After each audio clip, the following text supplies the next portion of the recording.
There's a new sweet treat rolling its way through TikTok. Ice cream wrapped in a fruit roll-up. Over the last few weeks, fruit roll-ups have become the star of social media, thanks to a few intrepid youths unrolling them, filling them with ice cream, and rolling them up again for an ice cream sandwich-like creation. So, how does one make fruit roll-up ice cream exactly? Fortunately, it's incredibly straightforward. Virtually anyone can recreate this viral dessert. All you need is a pint of ice cream. Most creators use vanilla or fruit flavored, and a box of fruit roll-ups.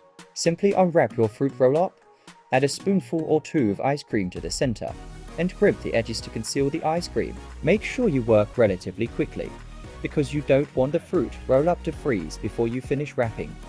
While consumers can enjoy fruit roll-ups in many fun ways, including frozen, they should always remove the plastic wrap before freezing or consuming the product. Thanks for watching. Subscribe my channel and press the bell icon for all latest updates.